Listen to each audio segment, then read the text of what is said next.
Stathis, your talk at Apex yesterday was all about passenger-driven experience for airlines. Can you unpack that a little bit for us and tell us what that means?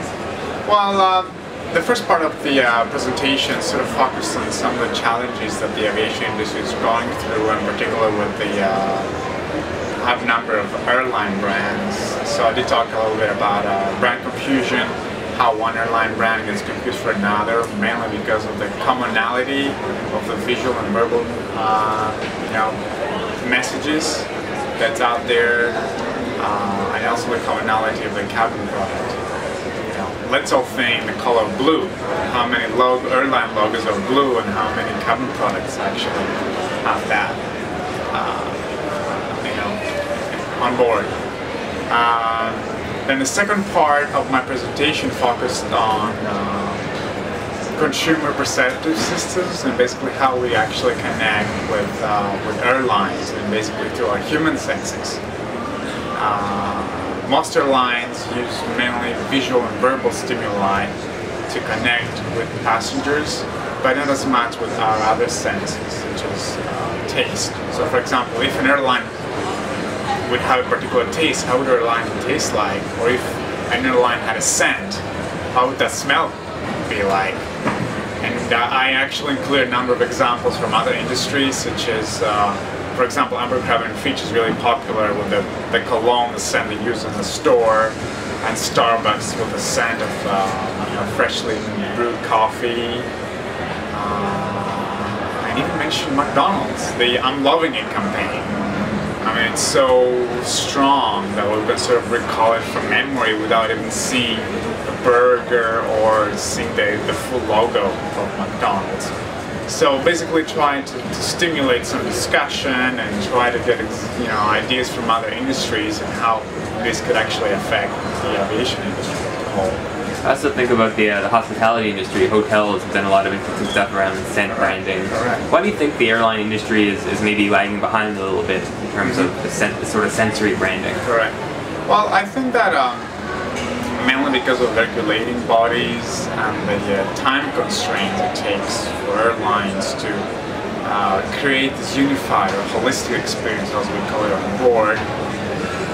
It's a restraint that sometimes stop us from being right there in the forefront of change and innovation in this industry. But I think slowly but steadily following there. A good example is the introduction of iPads on board. This is a big word for us, a big thing for us, and I think we're getting there.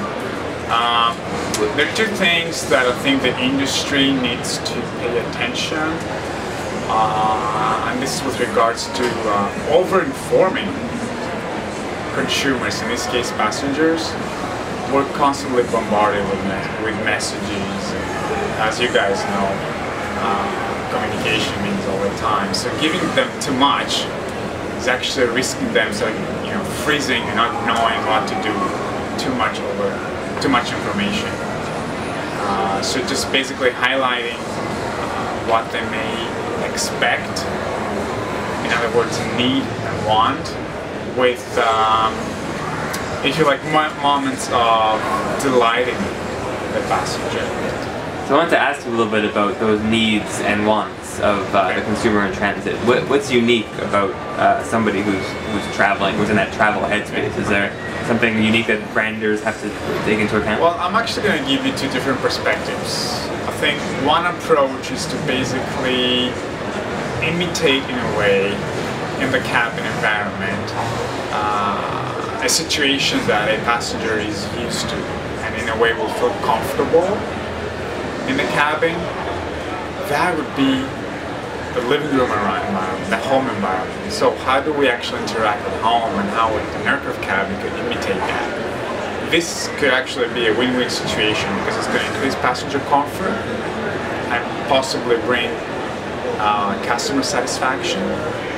And I think that's what airlines are actually trying to do with the in-flight entertainment systems and some of the products on cabin. At the same time though, this could work as the factor of delighting the passenger by introducing things he or she doesn't have at home. So this could work as a wonderful marketing tool.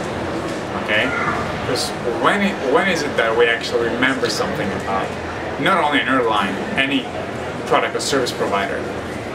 Either when something goes really bad, or when something goes, you know, unexpectedly good.